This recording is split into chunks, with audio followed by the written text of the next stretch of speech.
We'll be starting in a couple of minutes. Just last few tech checks that need to be done. This is also being live streamed on YouTube for folks who couldn't make it here today. So thank you everyone for making it here in person and who has joined us on the live stream as well. Would request you to just bear with us for a couple more minutes before we start.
Hello everyone.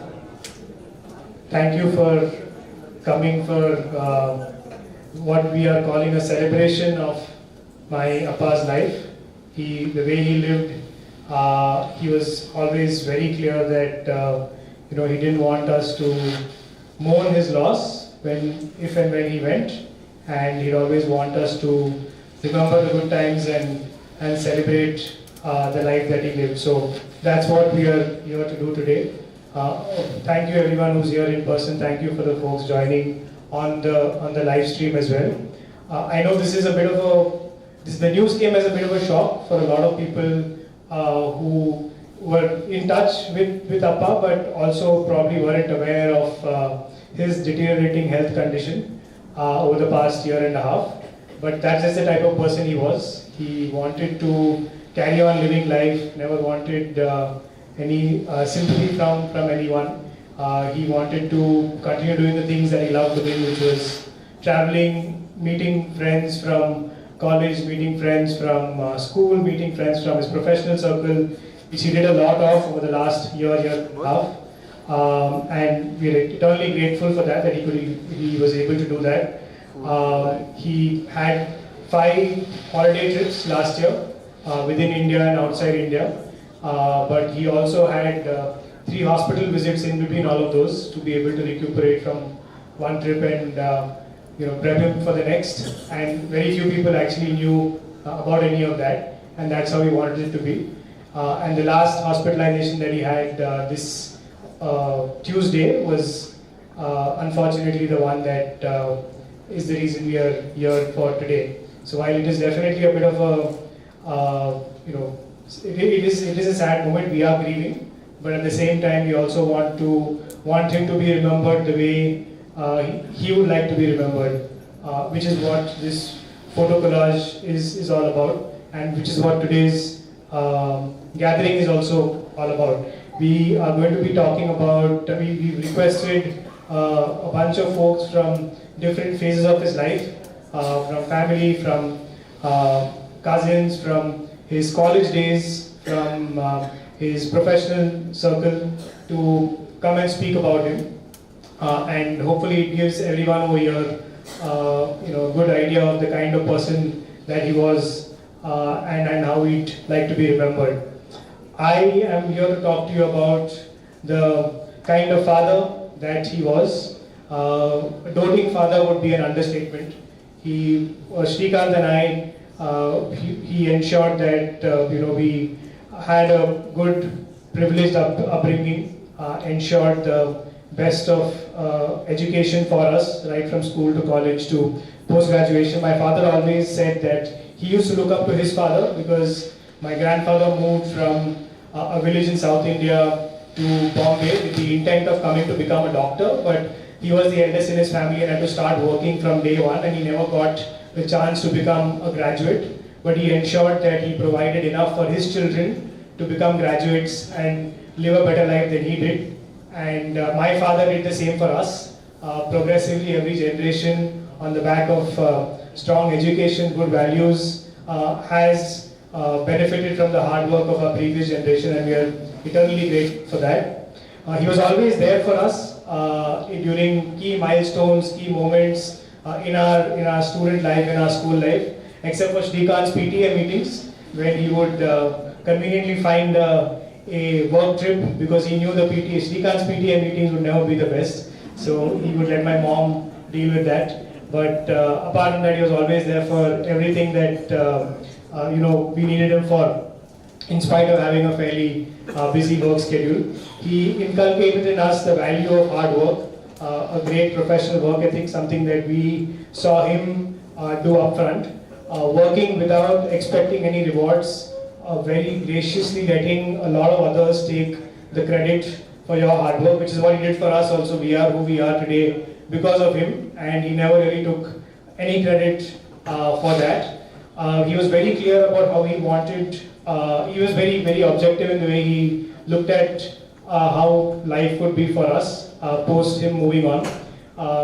Some of you might be aware, but he had told us this about 15 years ago, that when he moves on, he doesn't want a cremation. He wants his body to be donated for medical research, because that's the kind of person he was. He wanted others to benefit from him even after he moved on from this world, and we respected those wishes of his. He didn't believe a lot in rituals, and he requested us not to do rituals of any type, and just asked us to do charity to a senior citizen home, something that he was very, very passionate about. In fact, one of his post-retirement goals was to set up a senior citizens home to give a good life for people who need assisted living. And hopefully, Srikanth, my mother, and I try and do at least a bit of what he was expecting to do himself. He also taught us the good things in life. Our love for the Beatles, Pink Floyd came from him. When we grew up, we were exposed to Metallica and Nirvana, but he ensured that the Beatles' Red, Blue and White album were a constant at our home, and just ensured that we, appreciated timeless music. You would have seen a lot of Pink Floyd references. You'll be hearing some Pink Floyd music today. He was a big Pink Floyd fan. He also inculcated in us a love for cricket, and he would never miss a chance to go and watch a cricket match live. I love telling the story of me in school where I had a final exam one day where it was maths, I remember, and we were in Pune at that point in time, and there was an India-Sri Lanka ODI, and those were rarities in those days to go and get to watch a match. He had got tickets for it, and I was like, I have an exam tomorrow, how can we go? It's like, exams come every year, you don't know when you're going to get a ticket next for a cricket match, so let's go and watch it. That's the kind of love he inculcated for us in cricket, and he loved to travel to watch cricket games as well. We were fortunate enough to travel with him. There are folks in this room who traveled with him as well across the world to watch different cricket matches. He also inculcated the love for Bailey's Irish coffee with a lot of people, including us. Yes, we did do underage drinking at home because we always had a Bailey's bottle, and whoever came home for the first time, no matter how old they were, and even if they were a teetotaler, they couldn't leave without taking a sip of Bailey's Irish coffee, which was one of his trademarks and something that he really loved. He was also a fantastic professional.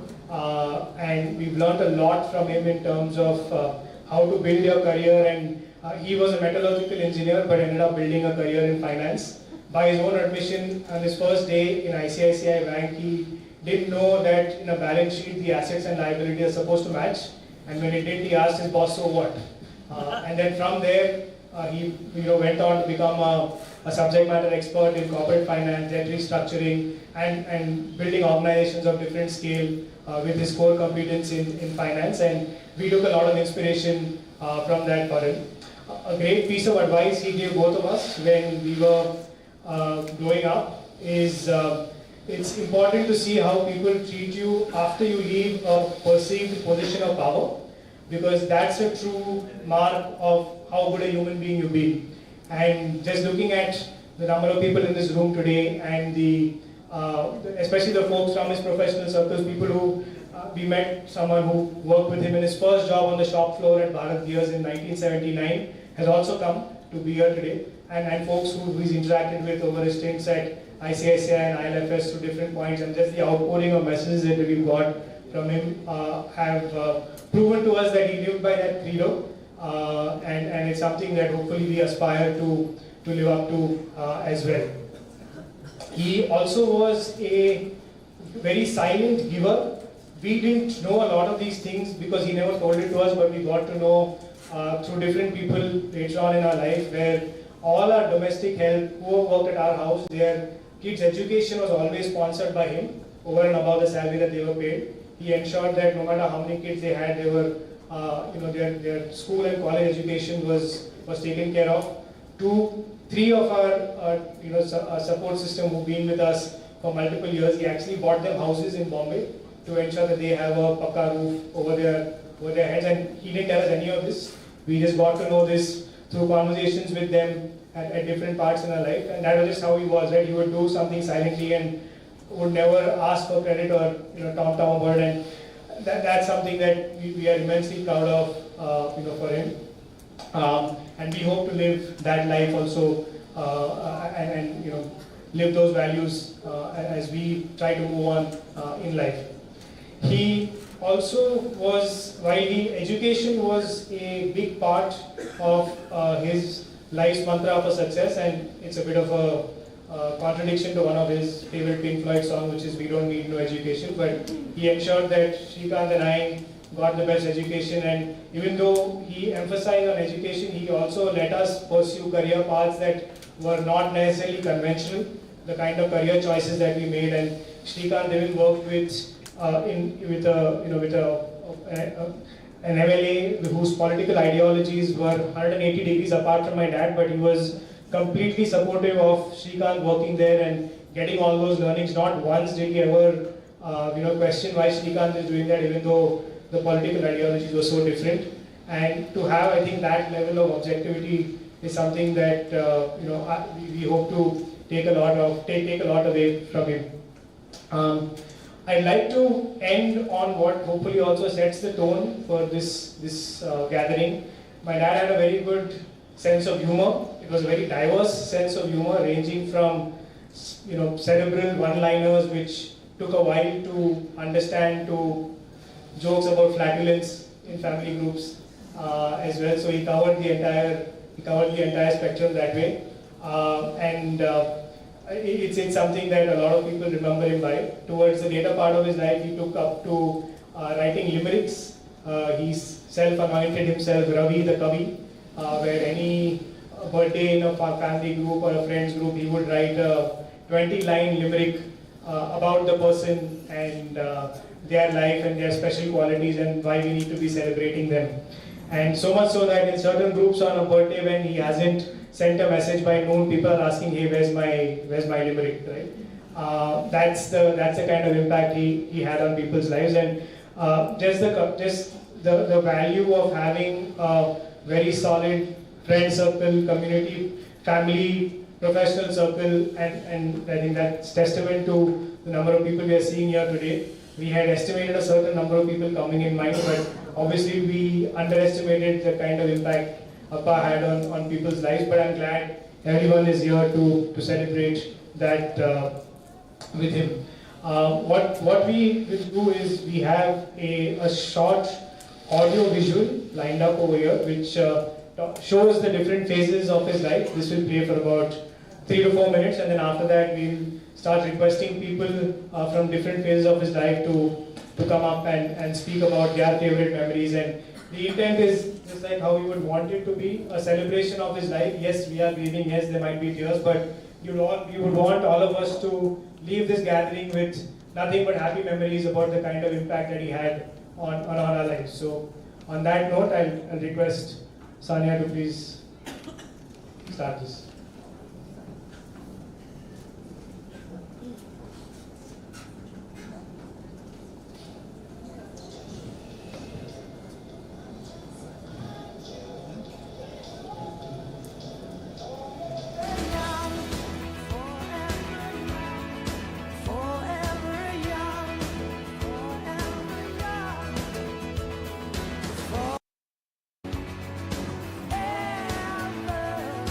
Yeah.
you, we'll now move to the next part, which is we'll have some names come up on the screen, and we'd request you to please come up on stage over here and share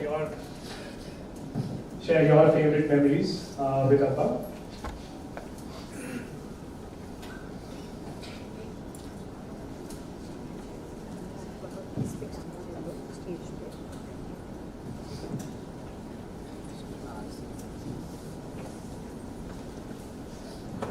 Mr. Ravi.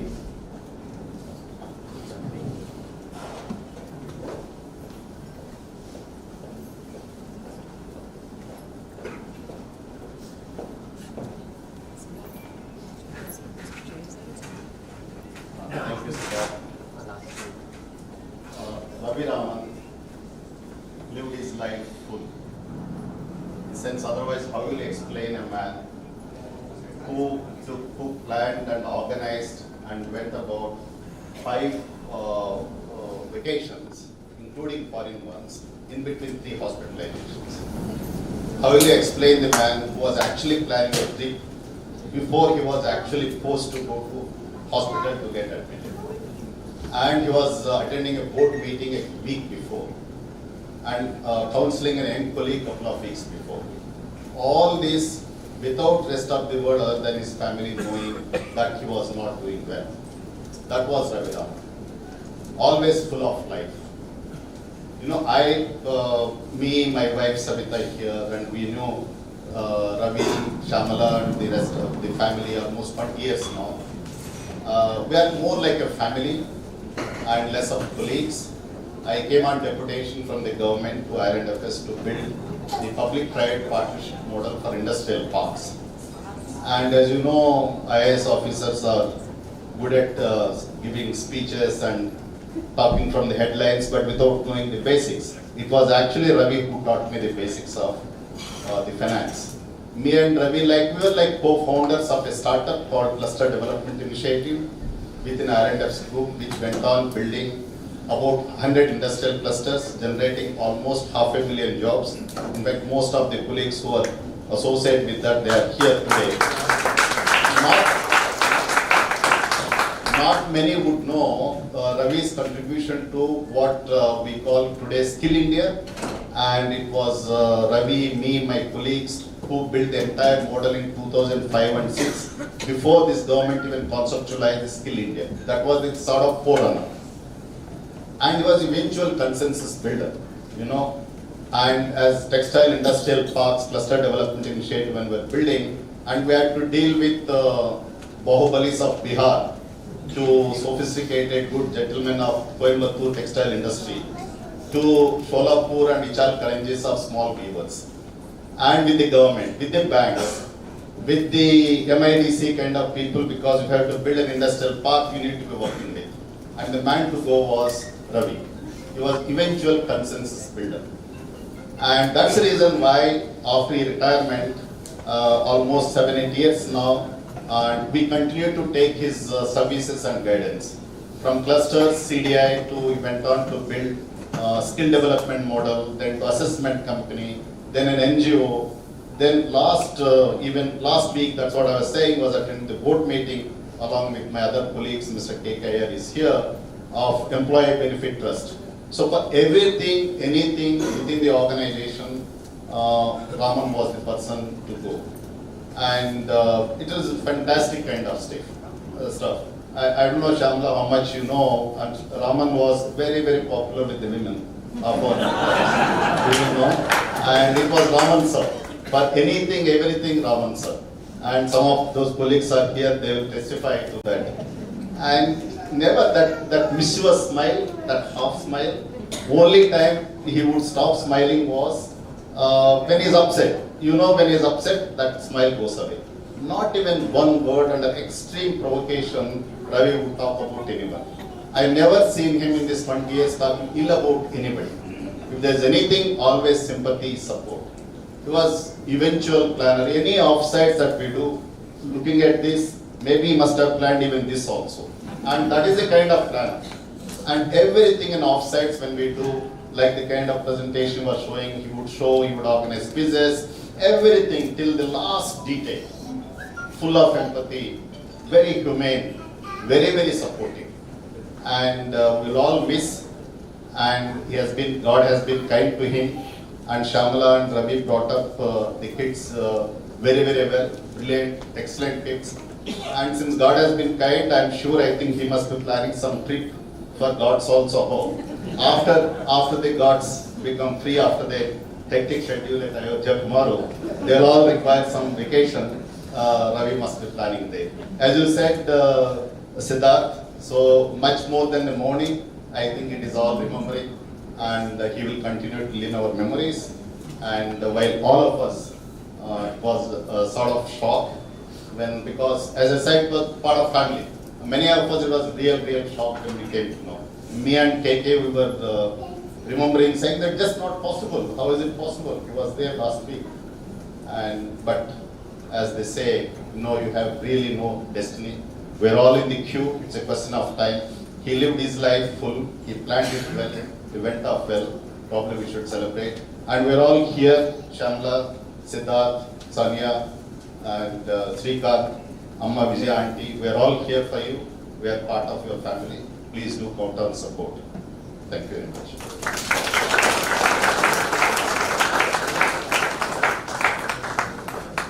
Next, I'd like to call my cousin and Appa's favorite niece, Rashmi. Hi everyone. The memo that I got from Siddharth for this speech was make it funny. I think I'm going to end up crying at my own jokes. So I'm Rashmi, and I was Ravi Chitappa's favorite niece, as everybody else used to say. I have a little note here because I hope I remember everything that I wanted to talk about. So everybody called him Chitappa, both on our side and on Swam Fam's side. I think he was always there to support us, to guide us.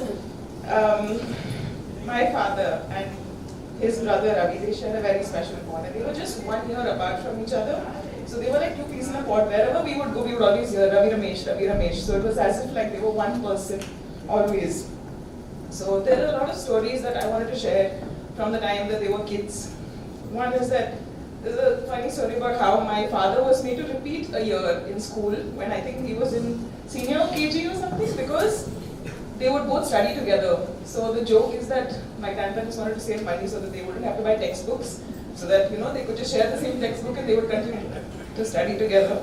So they studied together, they excelled in academics, they did really well, both of them. They also got similar marks in their 10th board, and they signed up for their part-time MBA together, and they also dropped out of their MBA together. There's also a funny story that my grandmother likes to talk about. It's the dabba story. So they used to carry these aluminium lunch boxes to school, and Ravi Chitappa was very curious and very naughty. So what he did one day was, he wanted to see what would happen to the dabba if he kept it under the bus tire. So he took this dabba, he kept it under the tire, and of course the tire ran over the dabba and the dabba got totaled. But he didn't do that to his dabba, he kept my father's dabba instead. My grandfather was very strict with the two of them, so I'm sure he must have, thought in his head, I'll blame Ramesh for all of this. Now, we also have a family card game, it's called 56, and till you play this game with us, you are not initiated into this family. And both my dad and Ravi Chitappa, they love playing this, they excel at it, and they're also very good cheaters.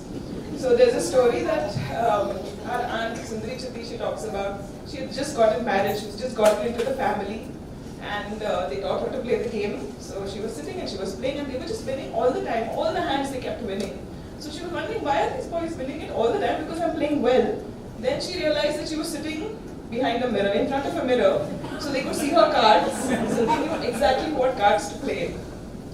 Now Ramesh and Ravi, they were joined by the younger sister Rajni, who we had called a mistake child, 9 years later.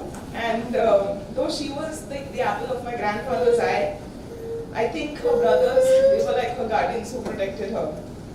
And we always saw them being there for each other. And this is something that I think me and my cousins, we imbibe from them, because we are very close to each other. And we lived as a joint family, all of us together for 10 years. And then we also lived in very close proximity to each other. Now, not many people know how creative Ravi Chitappa was. Even though he studied in IIT, I think he would have made an amazing design student. because he designed wedding cards, a lot more than that also. He designed the wedding card for my aunt's wedding, Rajini's wedding, and also for Siddharth and Sania's wedding. A lot of you may have seen the cricket ball invite that he got, which was very, very creative. Now, he had a very unique way of showing his love to us. Couple of things that I wanted to talk about was one, that he was a very good cook, and not many people can know about that. And he knew that I loved eating salads. So every time we met for lunch or for dinner, he would always make a very special, unique salad with an amazing presentation. And that was his way of showing his love and appreciation. And he was also known in our family as the PPT person. So every time there was a wedding in the family, we would have this whole Sangeet. People have dances and they have stories, but we always have PPTs in our family. And this is something that we have taken on from him.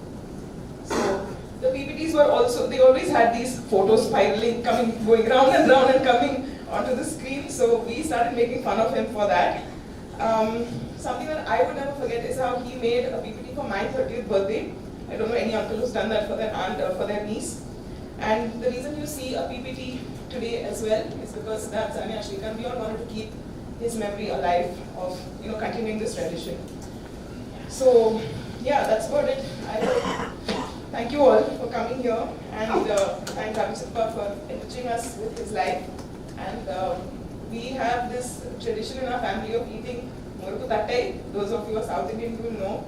And my uncle, my dad, my grandfather, they loved having it with some coffee. So I hope all three of them are enjoying it out there.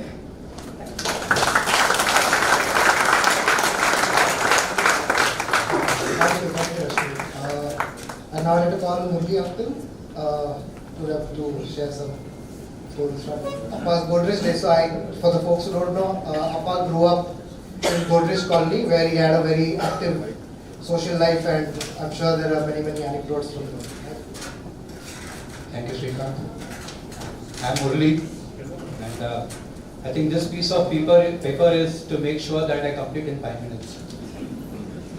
Friends, it was since the early 60s, since I knew Ravi as we grew up together in the Godrej Hillside Colony.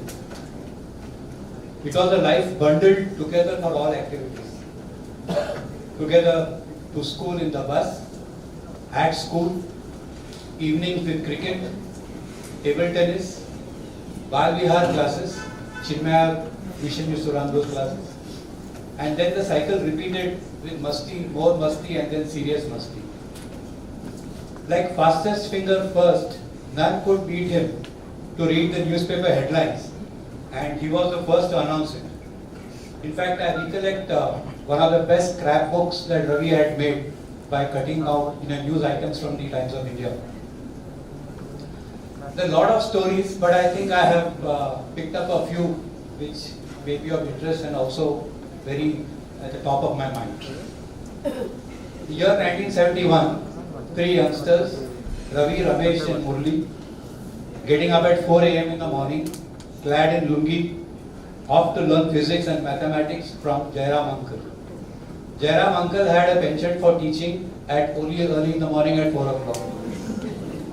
So we always met at the entrance and went up together. Not to show our solidarity, but to build up courage to walk past the half a dozen ferocious dogs which used to sit at the base of the soaps building. Till one day Jairam uncle asked us, "Why are you still carrying this umbrella? The monsoon is over." So we said, "Sir, it's not for the rains, but as self-protection against the dogs." Ravi and I would often hear each other's stomach growling with hunger when the mind was trying to digest the Archimedes principle and theorems at auspicious time of 5 a.m. in the morning. Early birds get their worms, they say. We surely got an engineering degree thanks to the foundation set by Jairam. Ravi was ever so large-hearted. I can give you a few examples. Every year handed over textbooks after the exams were over, making life so easy for me. On his own, he gave my name for the cricket for the selection round. In fact, when they were taking names in the school, there were some 300 students and I was last behind. I thought my name will never be there. But he said, "Arey, tera naam de diya maine." And then I was selected into the school team. He made me succeed him as the chief prefect in the school, a position which I held for 2 successive years. And I'm still proud to carry those 2 badges even after 50 years after passing out from school. I recollect the match against King George, which was played in Matunga Gymkhana. I think that was the only time Fatima High School got a chance to play with a respectable team. It was having Vengsarkar and I think Sandeep Patil in that match. There is one batsman, I think Nitin Telang, if I remember, he hit a full-blooded stroke and Ravi took that catch at mid-off. That fellow stood in disbelief, and after that we had to actually shake Ravi. He said, "Oh God, what happened? The ball just came into my hand. मैंने सिर्फ पकड़ लिया." No, that was such an honest admittance. There are many other things as we kept growing up. Our bike trips to Bordi, evening coffee at Mohini Vilas Dikhroni, the restaurant is still alive and kicking. Unending nights of loud conversations at Nukkad. We were the famous Nukkad gang guys at Godrej Colony. He was our sole supplier of 555 brand cigarettes and at times even the best scotch. When we offered him what we call as fag, he would say, "No minor vices, man." Summer vacation after IIT Kharagpur were dotted with stories of ragging. He said, like brainwashing in the toilet. Tougher ones, like seniors demanding by heart recitation of chosen juicy pages from the novel of Godfather. We guess he really got hardened in many such ways as he completed his course in metallurgy. There is one famous trip which we made to Jammu. There's a long story, but to make it short, Ravi, my friend Papa Nair, and me would put to shame Dil Chahta Hai and the likes. I was on probation. I took leave for 7 to 10 days. I said, hell with it. Jana hai humko. The best week in our life with Papa's elder brother Appu at the field station, fully pampered by the orderlies and disciplined hospitality of the 8th Assam Regiment, is the most memorable trip ever in our lives. I think Papa will never forget that. Well, later on in life, he was a silent go-getter who progressed professionally with abundant success and prosperity, though we didn't meet much after we parted ways professionally. Though we kept rebonding during events and occasions. But the bond of childhood, adolescence and growing up together is such a bond which is eternal. And we feel he's still there with us, very much in our thoughts, memories, and will keep coming to us every day as the rising sun, Ravi. Finally, if God were to ask us, the Nukkad gang, what is your wish and desire? It would be a simple small prayer.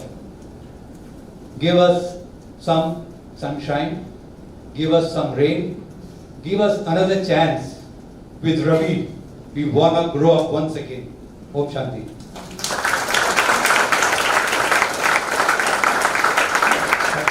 Thank you so much, Projector, for that. Appa used to always talk to us very fondly of his days in Godrej Colony.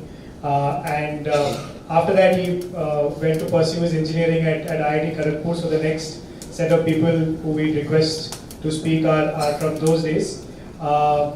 In case some of them might just naturally say it, his name was Saudi, Southe, because he had this fantastic dressing sense of wearing a lungi in the hostel, and that attitude of not caring about what he wore continued till his last day. Srikanth and I used to keep joking that his wardrobe is from the 1950s, but never seemed to have any impact on him. So I request Ashwini uncle to please first come up and talk about that. And we post that we have a couple of videos from his IIT classmates who are in the US and were kind enough to send it over to us.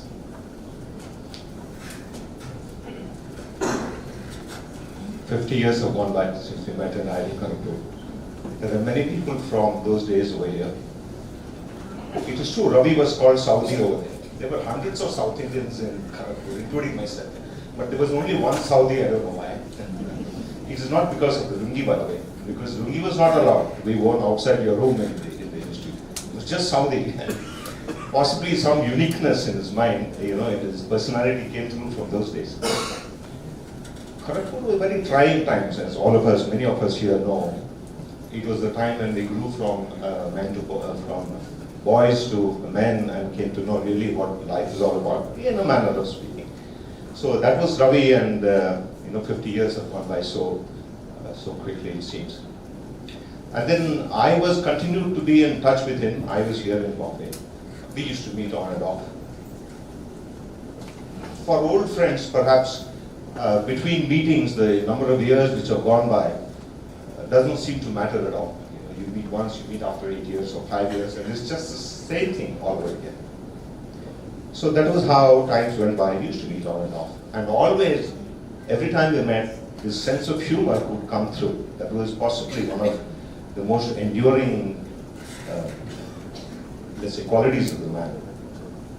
There were many other things as well. From a very practical standpoint, from a dependable guy standpoint, from a very common sense driven guy, from all these considerations, if one were to ask, if you are in the middle of a crisis, who would you like to have with you in the middle of a crisis? Number one name would be Ravi. That was the kind of guy he was. He would organize anything from anywhere, he could do anything and set it up perfectly, as you all have realized. So that was Ravi. So in the midst of all this, the ever-present humor and the lines of, the wisecracks which would come through, a very unique quality was somehow he would never give offense. Whatever may be the quality, whatever the joke he's played, he would be in such good humor and in such good spirit. Somehow nobody can ever take offense at what he said. Everything would be in a perfect, everybody loved him. That was how it was. As somebody mentioned, nobody has ever heard him speak ill of anybody else, and nobody has heard anybody else speak ill of him, I think, in all these years. So it was, just to take you back to early 80s when we started working in Mumbai. Those days there were no phones, there were no, very few had phones at home, because mobiles were decades away. The only way you can contact somebody if you want to talk to them was to either write to them or you call them in the office. So I was working in a public sector company, I was working in Mazda Dock, and all the board lines were always choked. So the only way you can have open for communication is to share your boss's number or a direct line which is in the office. So somehow you say, hey, don't call suddenly, you call once in a way really, and then, whatever. And typically somebody would call and his secretary, a grumpy guy, would pick up the call and say, you want to talk to Ashwini Kumar? No, now I cannot go and call him, he's too busy, things like that. So one day Ravi has called, I don't know for what reason he has used the direct line there, and that day my boss's secretary was Captain N.S. Mohan Ram, he was head of the department, the big shot. So he took the phone directly. So I don't know what was the thing, either he said, I'm Ravi speaking something. There must have been some odd connection, so immediately Captain Mohan Ram started, hey, Ravi, there. But those who don't understand Tamil, it is like to say, hi Ravi, when did you come, how are you, and all that. Maybe there was some connection, he was expecting some nephew or somebody, Ravi. This guy, what he does, is he plays along. All that. So he just played along. So after a few minutes, now the conversation, this Mama and this Captain N.S. Mohan Ram has realized that he's talking to a wrong guy. And Ravi at that time said, actually I want to talk to Ashwini Kumar. You are not that Ravi Kumar. No, I am Ashwini Kumar's friend from IIT Kharagpur. Oh, you're from IIT Kharagpur. Captain N.S. Mohan Ram was also from IIT Kharagpur. 1965 or 68 batch. He said, oh, you're also from IIT Kharagpur. Okay. The secretary is not there. Puts the phone on the side, comes out of his cabin and says, hey Ashwini, your friend, man, he wants to talk to you. Call for you. You want to talk. Picked up the phone from outside, spoke to him. Then Ravi said, hey, who is that person who picked up the phone? He said, yeah, he's the head of department general manager, Captain N.S. Mohan Ram. He said like this, hey, Anada Ravi, I also played on with him. So that is the event behind whenever he would call me, he would say, hey, Anada, that was the thing here. So that was what it was. So all of us, we will meet sometimes somewhere, we will. And I'm sure when the day comes, he will once again pull my leg and start, jokes of all kinds of things. So till then, my friend, farewell, goodbye.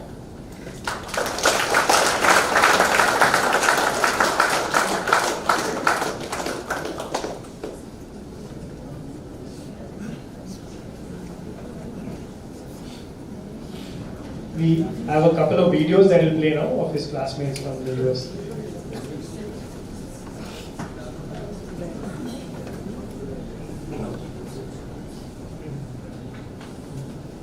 Dear Raman Andy, Shamla, Siddharth, Sanya, Shrikant, and friends, I'm a close friend of Ravi's for over 50 years now. We met when we were in about 18 years.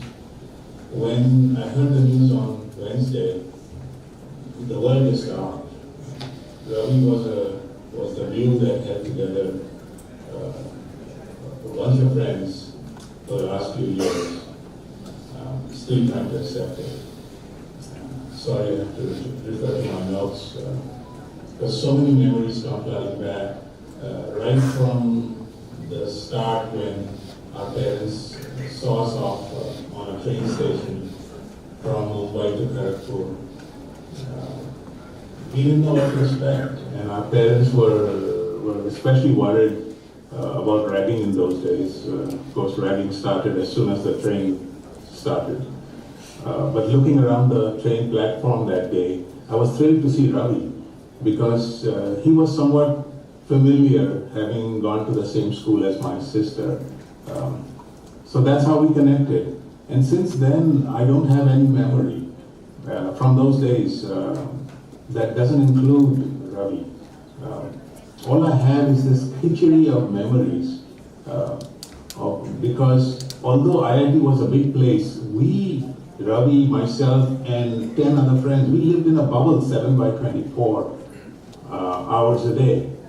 We knew each other's habits, idiosyncrasies, and Ravi, right from the beginning, he stood out as instantly likable. He was never arrogant. I don't have a funny story or anecdote about Ravi today, but I will tell you that he had certain genetic predispositions that we discovered very early. He was a super organizer, and he loved helping people.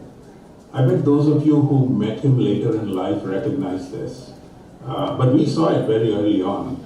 Everybody shows up in IIT with certain talents. But Ravi's organizational skills, they were phenomenal.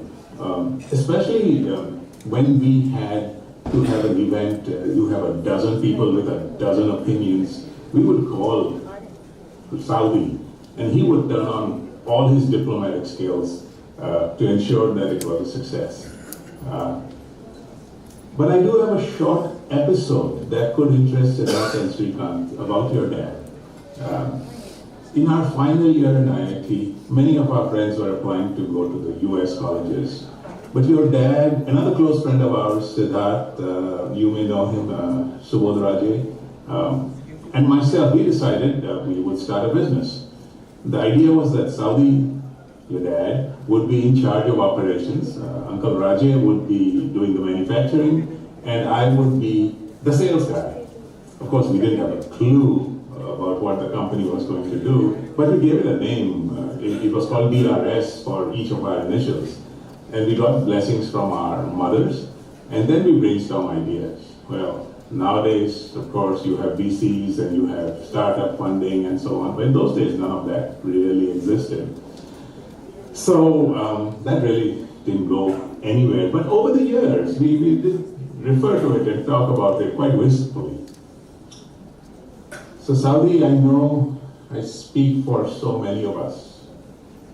You enriched our lives, and I will be forever grateful for the gift of your friendship. Your lifelong habit of helping people and then gently prodding us to do the same, it's been a tremendous inspiration. Thank you so much.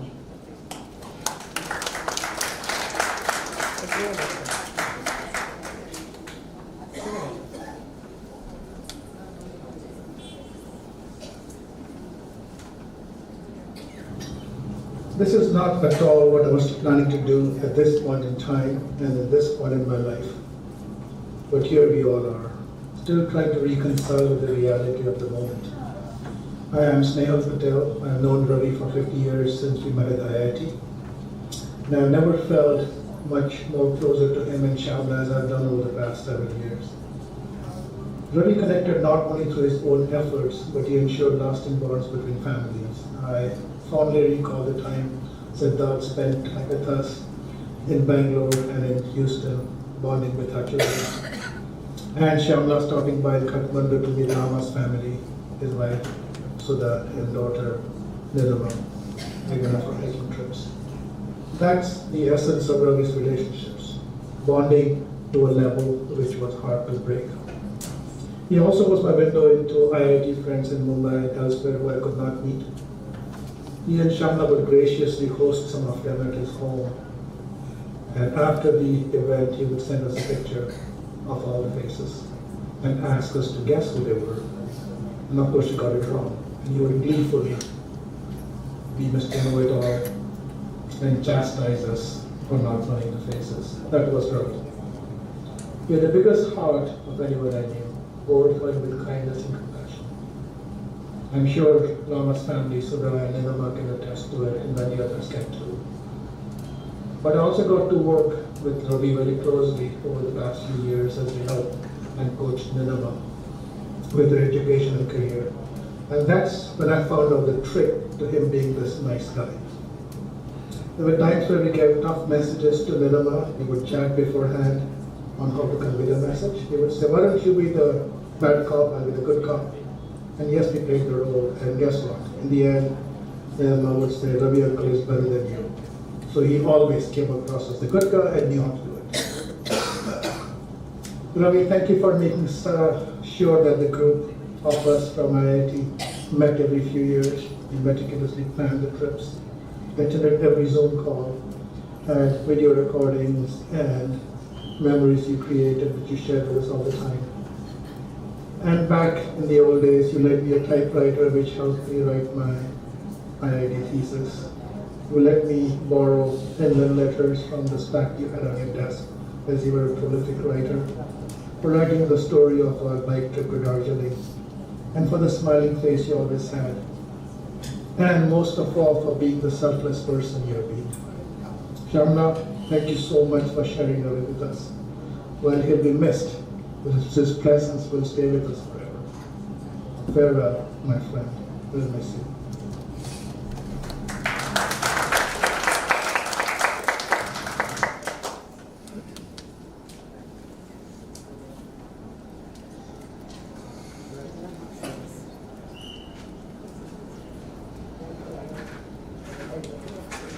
It's on.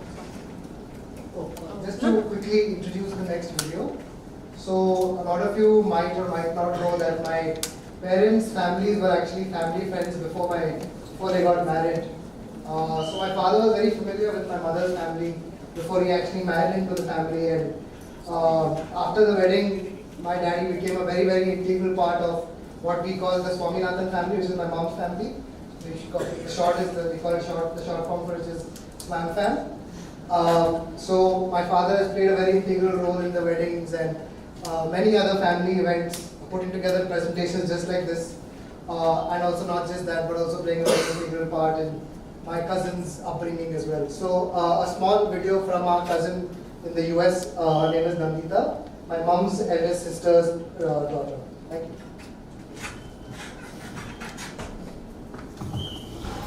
Thank you for letting me speak about RR on behalf of our family, Swam Fam. I've always called him RR, short for Ravi Raman. His friend once asked him, how come your niece calls you RR and not Chittappa? His response was, she could be calling me many worse names, at least it's only RR. I've known him since I was born. He's an uncle by marriage, but I knew him long before that as this character in our life who was always around and made things fun. My mom would get so excited when he came to visit that growing up, even as a child, I just knew he was someone awesome from the beginning. And then when he and my aunt Jim got married, who you know as Shyamla, it only felt so fitting that finally he was family, because he was family long before it was ever made official. First and foremost, RR was a rock for everyone in our entire family. Every person can tell you a story of how he completely handled a major event or crisis for them. Since we were in the US, but I wanted to have my wedding in Mumbai, he organized my entire wedding end to end, from the venue to the catering, the menu, the logistics, everything, including the feat of getting an elephant to walk from Juhu Beach to Chembur over 3 days. Had I known it was going to take 3 days to walk that far, I may not have demanded an elephant for the sake of the whims of my American friends. He also completely handled the fundraising efforts for my cousins Sangeeta and Kumar at a time when their child needed an expensive bone marrow transplant. It was the crisis of a lifetime for the family, and he stepped in to personally handle the effort, including coordination with the bank, ensuring capabilities for international donations, tracking every line item himself. It's at these moments that we all get that specific feeling of assurance that only he can guarantee. Everything will work out because RR is in charge. Like this, almost every family member can relate an instance when RR took care of a major event for them. That feeling of relief that RR was on it. He was and still is a superlative figure in all of our minds. It's rare to find this type of dependability mixed with humor in a character. You will always remember his silent and subtle wit, poker-faced one-liners, followed by a cheeky smile. I actually can't tell you all those jokes because they were mostly about all of you out there. But he did always tease Jim. How could she drag him down like this, bringing him into this crazy family? I'm fortunate to have done a number of memorable trips with RR that I will carry with me forever. He was the first visitor to our home after Mahesh and I were married. He and I did a quick trip to New York during that visit and had a beer at the top of the World Trade Center exactly 1 week before 9/11. He was one of the early musical influences on my life. Many of us have memories of riding in his classic red Maruti hatchback and listening to Pink Floyd, the Beatles, U2, and more. Once we were older and it became affordable to travel for concerts, my sister and I had the pleasure of meeting RR in London to hear U2 live and in New Jersey to hear Paul McCartney live. Today I feel lucky to be able to have many associations of him with specific songs, because now to hear those songs makes me feel like I can have a part of RR back with me at any time by playing those songs. I'll close by quoting one of the songs by Rod Stewart, which is always tied to RR for me, and it feels like what would be some of his parting words to us. May you grow to be proud, dignified, and true, and do unto others as you have done to you. Be courageous and be brave, and in my heart you'll always stay, forever young. Thank you.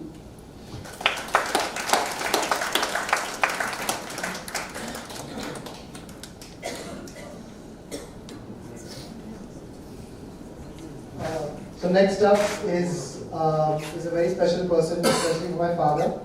Rajni Bhaskar is my dad's younger sister. I think they had a 9-year difference. How many years difference? About 9 years difference. And I've heard stories growing up about how much my father used to pull her leg, bully her. I don't know if you heard this particular song, Here Comes the Sun by the Beatles. So when it used to play on the radio or something, and my atte was growing up and she heard it, she used to always think it's a Marathi song. Because sang, Lokar sang, that's how he used to pull her leg, and he actually convinced her for a very long time that it's a Marathi song. So just one anecdote, but yeah, Atta is up next.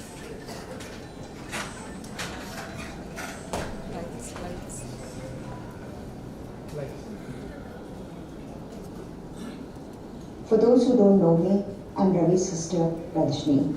Ravi was my go-to person for anything and everything in life. My good moments, my bad moments, I would just pick up the phone and call him, and he always had a solution for everything. I just wonder, is there a phone connection to where he is right now? When we come into this world, we can't choose our family. But if it were ever possible and I had to pick a brother, I would definitely pick Ravi along with Ramesh. Love you, Ravi, wherever you are.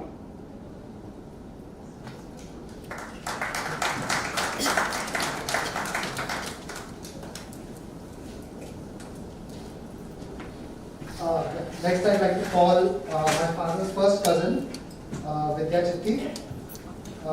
So my father grew up with, sorry? Yeah, thanks. Same thing. So my father grew up with many cousins around here in Bombay. and Vidyate will be represented. Thank you.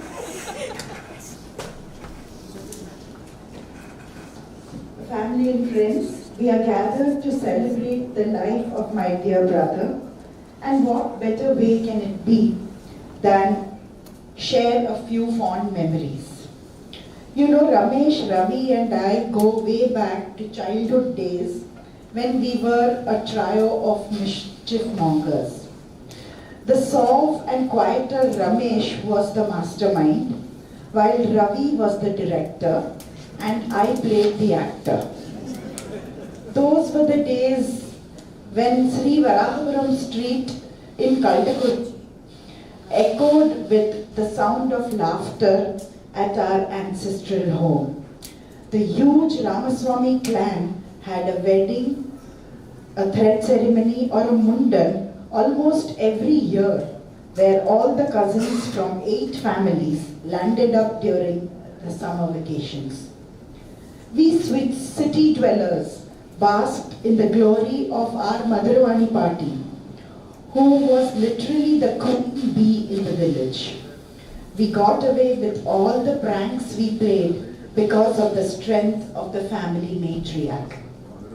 Ravi always tried to impress the village kids that gathered with his cool Bombay stories, like the legendary ice potty or the ice box.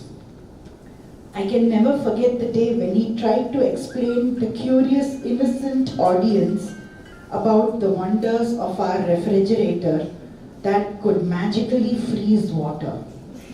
He went on to add that he will bring one for them on his next visit. The ice potty became a source of much amusement for years to come. And then there was the concocted story of the local Dr. Mani Iyer. Ravi swore that the mysterious red medicine that he brewed in a large bucket was a cure-all concoction. Drink it for ailments, apply it for injuries, and it even doubled as a hair tonic. Let's take a moment to applaud Ravi, a true hero during the pandemic, who was responsible for our virtual family unions. In a time when physical distances felt insurmountable, he managed to bridge the gaps and bring together our widespread family scattered in different countries. Ravi, armed with an abundance of innovative ideas, turned the Zoom gatherings into fun and excitement. Through his ingenious quiz sessions, he unleashed a barrage of brain teasers, trivia, and challenges that kept us all on the edge of our virtual seats. With his endless reserve of creative energy and carnival of knowledge about our vast family, Ravi turned a challenging time into an opportunity for connection and joy. We laughed, we learned, and we celebrated the unity that transcended physical boundaries. My brother was a compassionate and generous person, always helping people in need, making positive impact in the lives of others. The act of arranging 2 portraits for me while simultaneously supporting an artist, his children's education, reflects his caring nature. My last conversation with him on December 24th, before I left for USA, was very meaningful. It was very heartwarming to hear about his commitment to make a difference in the society through his kindness and generosity, especially given the context of the charitable efforts we both were involved in. This shared experience contributed to the depth of our relationship. My dear brother, as you embark on your next adventure, we will reminisce the architect of our digital fiestas and the quiz master extraordinaire. May the ice potty always be full, and Dr. Mani Iyer's red elixir continue to work its wonders in the realms beyond. today's Times of India carried an article that India has crossed the 4-figure mark in cadaver donations and is higher than USA. I truly felt very proud. Ravi Shankar Raman, here's to the laughter, the promises, the adventures, and the simple joys that make life truly memorable.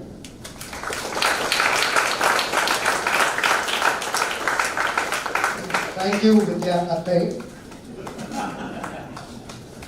Next, I'd like to call my Appa's youngest cousin, who has also been at the receiving end of many practical jokes and pranks.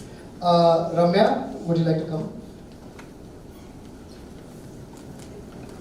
She's actually my Attai, but yeah, out of respect, I just call her Ramya. Thank you. I think I'm going to read out something that, on behalf of my sister Soumya, who's in Canada, not that we can emulate what he does or how he writes it, but here's an attempt. And I think there's a theme going, but I'll go for it. Our Kalide cousin, Kalide meaning Kale Kochi. My crazy cousin, our big bro, had our back, quite the hero. Grin on his face, mischief up his sleeve, ready to prank, you won't believe. Regaled us with stories, snippets, anecdotes of plenty. Both brothers in arms tackled Kalide's peepannis.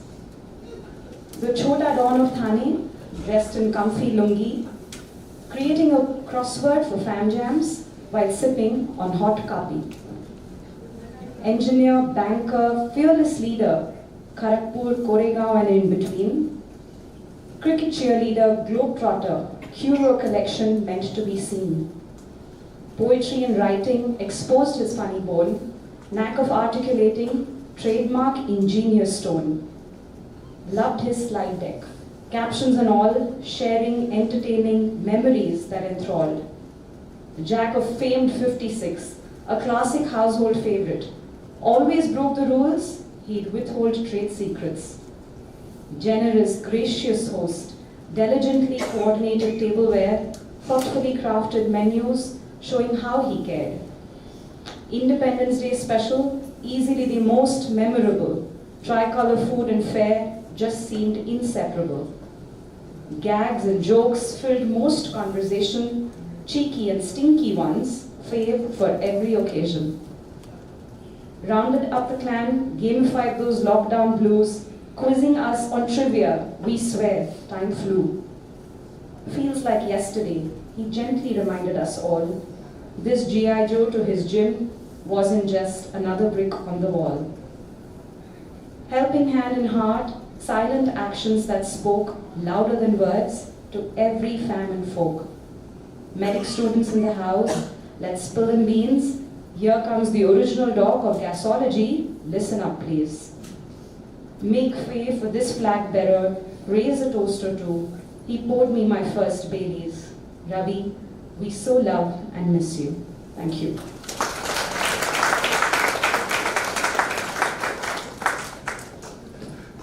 Thank you, Ramya and Soumya. The Independence Day dinner that she's talking about is actually this. If you could switch on the lights, you can see him.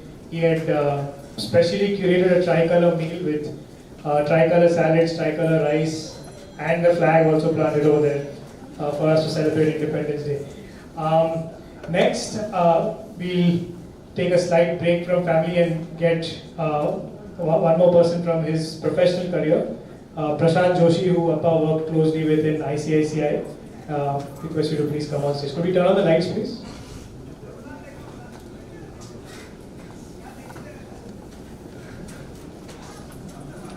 Almost 30 years back, Ravi Raman was my first bosses at Pune.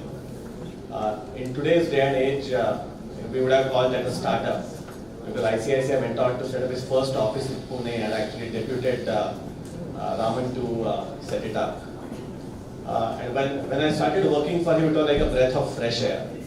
I mean, unlike other bosses, he was completely non-hierarchical, was very quick, very agile, and make quick decisions and always kept you on your feet. We developed a very special bonding during that period, which had stayed on has stayed on over the last 30 years or so. Another trait of Raman, apart from his legendary one-liners that all of us remember, was the fact that he would never say no to anything. In fact, I know of all the promoters during that time in Pune, if they gave something, Raman would say it would happen, it would happen. And we would wonder on what basis is he committing this. That we would actually wonder, as to it's absolutely impossible, it doesn't fit into policies. But he had such sharp eye and would make sure that there was a way and a proper way in which it would be done. In today's day and age, we would call it growth mindset, we would call it whatever else. But I think that's what we learned from him close to 30 years back. Siddharth talked about the fact that he took him to a Sri Lanka cricket game just probably on the day of his exams or one day ahead of his exams. I knew actually that his exams were coming out. I was hoping that Raman takes me along for the game. Now I can admit that, and I was so disappointed that he didn't take me, and instead, just before the exams, he took him. But very, very progressive in his mindset. All of us grew in that generation with under very strict supervision of our dads. But here was the father who was so doting, who was so friendly. Every time we chatted with Shrikant, who was very, very young, or Siddharth, it looked as if we are chatting with friends. Very different, very progressive. All of us remember that forever. And in that sense, it's not a surprise that Raman chose to donate his body over cremation. And today, instead of mourning him, we are celebrating his life. All of us remember him very fondly. We will carry his memories along. A great person, a great boss to have, but more importantly, a fantastic human being. Thank you.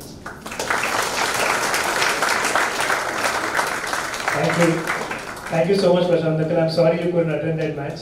And also, when we moved back to Bombay and Prashant Nakkal was also here, he used to get 2 tickets and Appa used to always ask me to go with him. So he gave up his chance to watch a match just so I could with you. So next up, we have Dr. Lakshman, who's on the live stream from Calcutta, but he sent a note that I would request his nephew, whom we call Mono, to please come and read that for the gathering. And there is a lot of cricket references in this as well.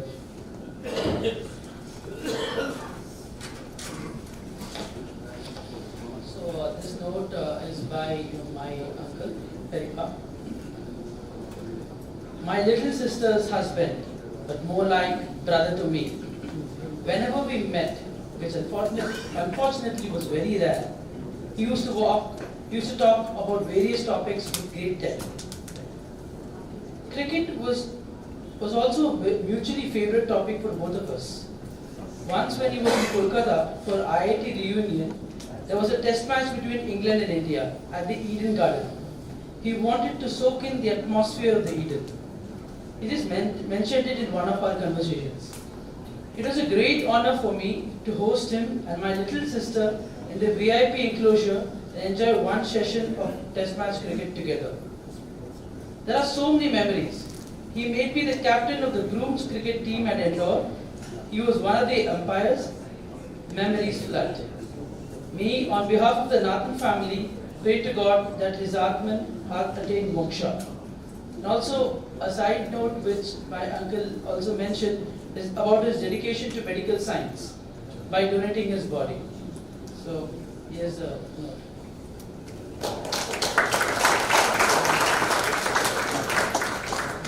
Thank you, Monu. Our last couple of speakers are from some of our closest friends.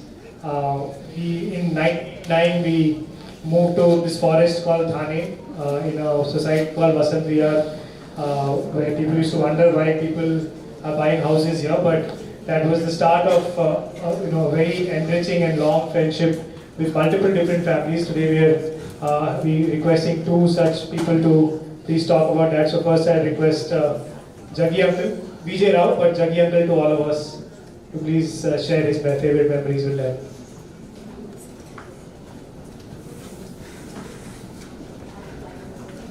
Thank you, Siddharth. I think a lot has already been said. So as you would have seen, I've written a lot, but I'm going to junk all of that. because there's no, like Ravi would have said, yeah, Papa's going to more. So I don't think there's a point in repeating any of that. What I like, 35 years back, like Siddharth just said, we were one of the first families to move into Vasant Vihar, 1989, and all of us were there. And I was 35, Ravi was about 32, and we started our professional journeys together. We also started the journey of our family growing, building, developing, and all of that together. And since then, our friendship has grown. We've been around each other, we've learned from each other, we've had fun with each other. So I'm not going to repeat all of that. Just want to talk about 2 or 3 aspects of Ravi. One is, I always thought that Ravi was a guy who would create magical moments and memories for all of us. Every interaction, anytime, I look at Siddharth's wedding, cricket matches, t-shirts, caps, wickets, fun, hit wickets, all of that. So, you can't kind of imagine. And if you ever asked him what's next, he said, wait and watch. You would never kind of reveal the ending because he had that little twist in everything that he did, and that little twist added that little memory, and that's some, so whether it was the COVID, I think that had been mentioned, like he had one with his family, we had one with what we call the VV89 gang, every fortnight, orchestrated, curated by Ravi and family, primarily Ravi, I guess. With again, a lot of these PPTs, a lot of the quizzes. He was a great, fan of Pink Floyd and all these other Western music. But he would have quizzes on Bollywood, and you could ask him questions on Amitabh Bachchan or relationship with South and North and whatever. And he was all there. And that's something that the other thing is generosity. And I think, all of us stretch like this. He had some elasticity that would really encompass half the world, I think, And that kind of generosity is something very, very, very difficult to come. In the 90s, again, like I said, 1991 or 92, I was one of those fortunate guys who had a company car and driver to go from Thane to Mahalakshmi. And Ravi was at ICICI Mahalakshmi and I was in Cadbury India at Bhaji. So we had a bit of a Cadbury Express leaving from my home in Vasant Vihar at about 7:40 every day. And Ravi I'd like to, we always travel together to be able to drop in there and things. On one of those journeys, I'm not so sure whether he said it in jest or he said it, I took it seriously and bought a few shares of a few companies, which went bust, of course. But even today, I'm wondering whether Ravi really meant it or what. So that was him. And the last I would honestly say it in a slightly different frame of mind, his stoicism. Stoic everywhere is what he was. He allowed everybody to get a little glimpse of his world, but never the entire world. And maybe he thought he protected all of us from that, but somewhere, and I think, and I wish, that at least in the last couple of years, he allowed us to enter a little more into that world of his. And that this was not the surprise that you should have given us. Thank you.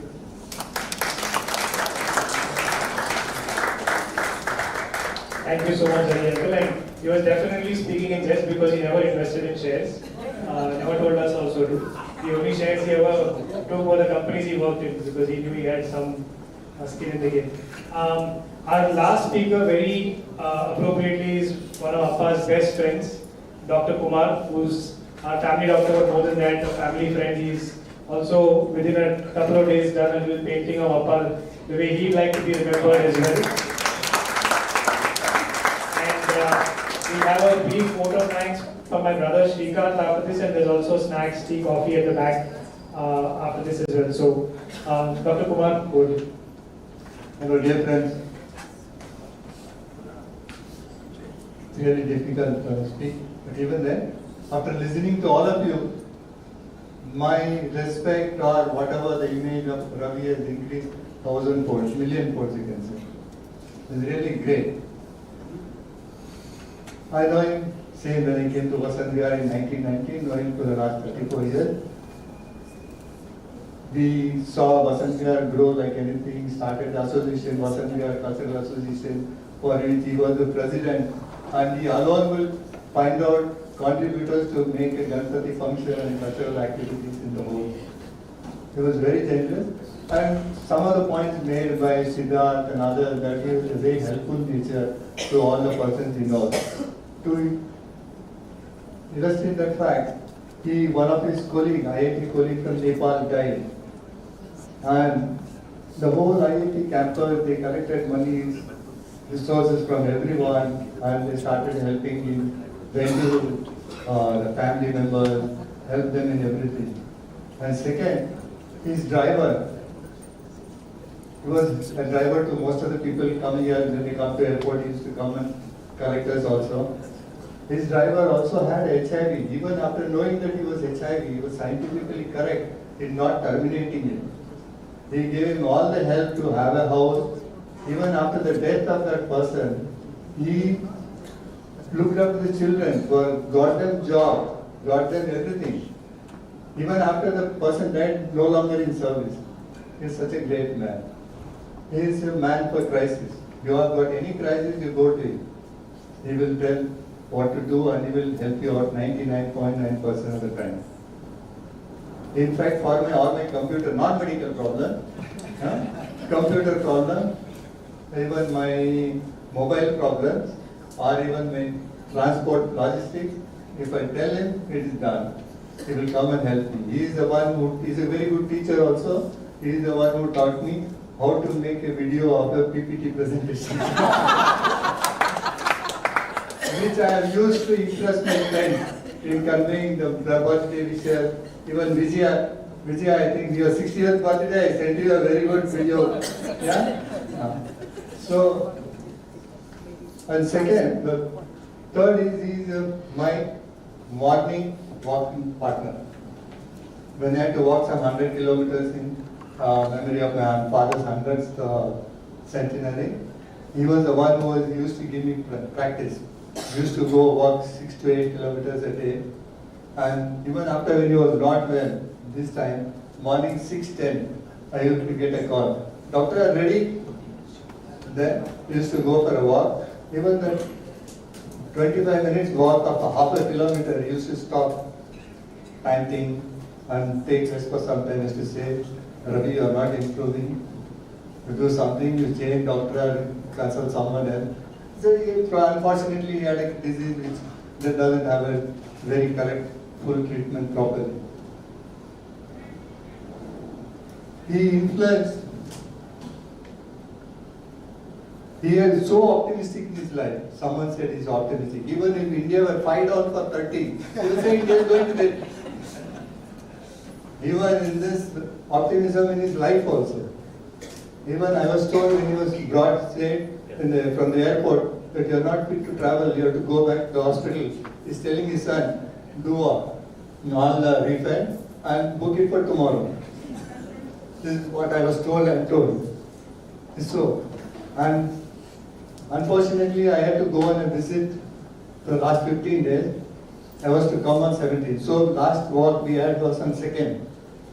That time I told him that I am coming on 17th. He said, I won't be there. On 16th I am leaving. Unfortunately it happened true. When he came back on 17th, he was not there. It is really shocking. Though he was not well, I never expected that the end will come so fast. And to illustrate how we influence the kids of our colony, I want to read the condolence message sent by my son who is in Seattle.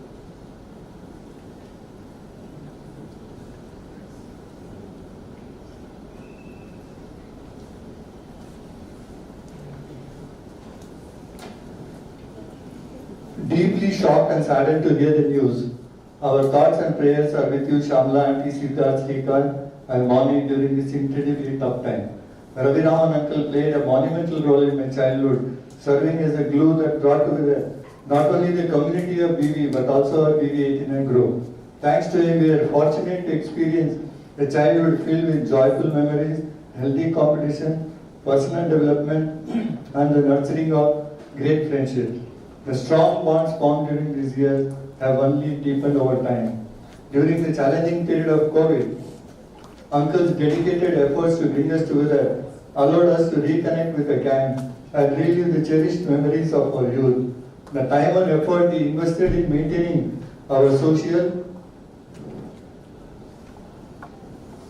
I always admired him as somebody who was articulate, erudite, creative genius, a master event planner, successful at work and life, and a true friend. His multifaceted qualities have left an indelible mark on all who are fortunate enough to know him. May cherished memories bring comfort during this extremely difficult time. And last, before concluding, the way he goes out of way to help. When my daughter's marriage was finalized, I told him, my daughter's marriage is finalized. He started from the planning stage, Excel sheet, guests coming, everything will come, hands down, all the things will come and help me out. And during the marriage, receiving the guests, how to put them in, deciding the menu, and even seeing them off, Kartasadam, how to take, collect everything and give it to the people and take it out. He's really a great man. Wherever you are, it's a question of time. I'll be also joining you there. I'm sure wherever you are, it will be a heaven for me. Thank you.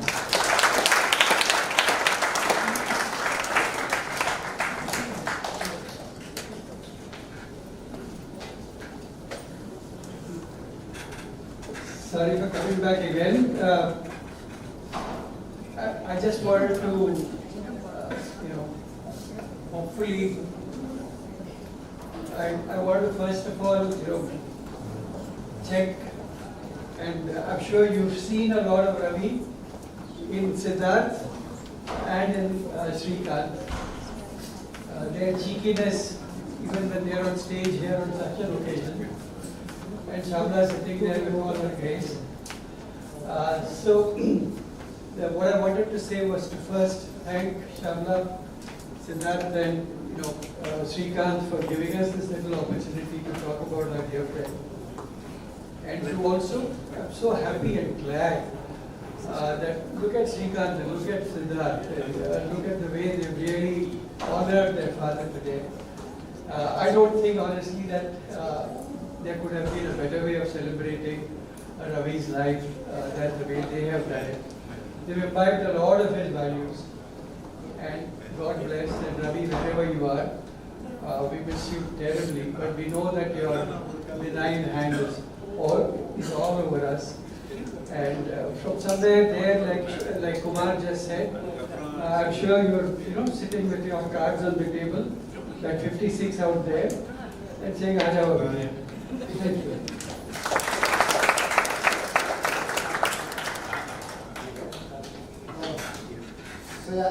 Thank you everyone who has taken the time to make it today, also joining us live. Recalling anecdotes and sharing some funny stories of my father's life, just as you would have liked it. Firstly, I'd like to apologize that we started a little late. There were a bit of technical glitches, precisely because the person who handled this all these years is the person we are organizing this for, and we are definitely not as meticulous as he has been. So yes, that is something that definitely Siddharth, Sani and I need to work on.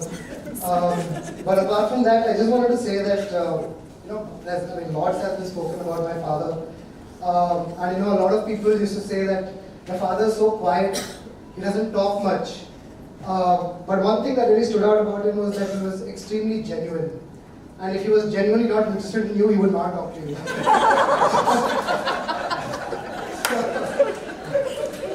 I'm just kidding, but But in general, like he was extremely genuine in the way he helped people, in the way he wanted to, in the belief he instilled in people. I was at the receiving end of a lot of it. Siddharth and I have chosen very unconventional career paths, and it's purely because of the faith and the love that he showed us over the years. He also showed us what the word family means. It was never by blood. It did not matter if you were related to him, if you were a colleague, if you were a friend, if you someone you met at school or college. He was always there in a very genuine sense to help you, to give you moral, physical, financial support, and doing it in a way where he did not expect anything in return. And I'd like to conclude by just, on behalf of my mother, Sanya, my Tati, just tell you that my elder brother Siddharth this morning ran the Mumbai Marathon.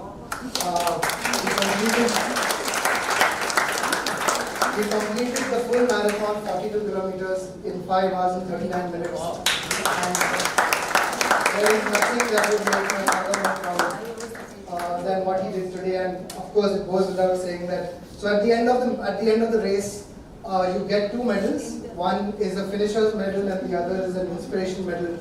And very befittingly, and it wasn't a very tough choice to make, is that placed the inspiration medal in front of my father's photo this morning. So thank you very, very much for coming to this. It means a lot to all of us. And yes, please join us in enjoying some of my father's favorite bhajis and sandwiches, his favorite food, and along with some coffee. Thank you very, very much.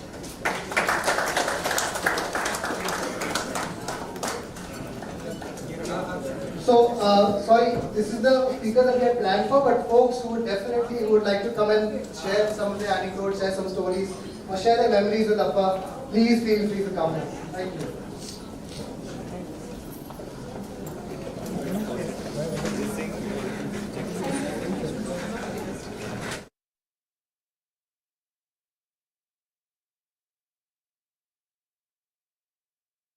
Raman during my ILFS days.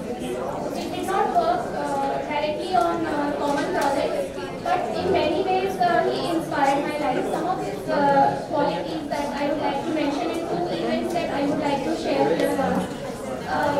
There was one day when I was returning from Delhi on an official trip, and coincidentally I met Mr. Raman on the airport, and we were on the same flight.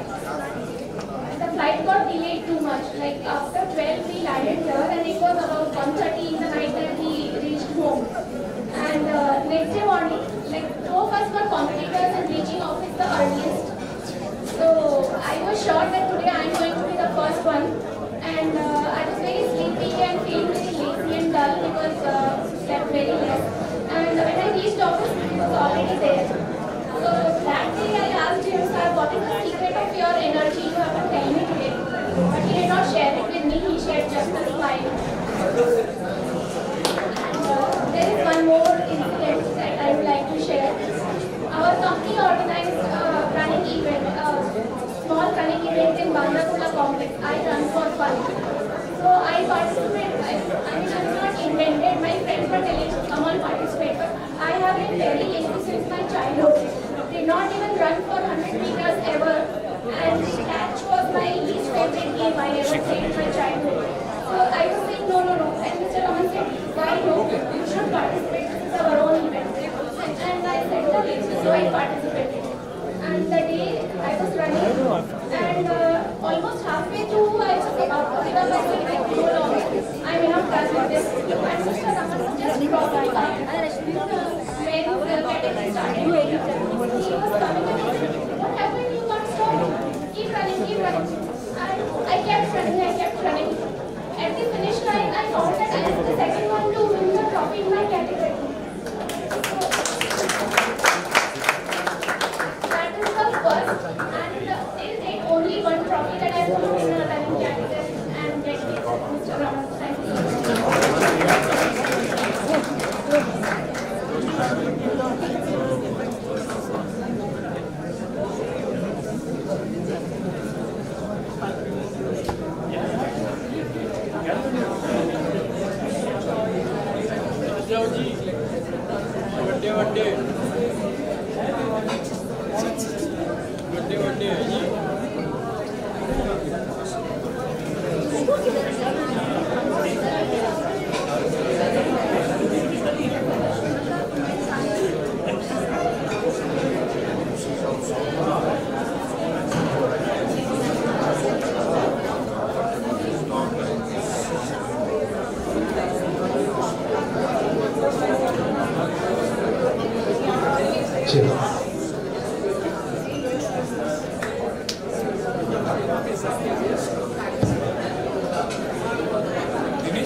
Because they're all standing in front of the cameras.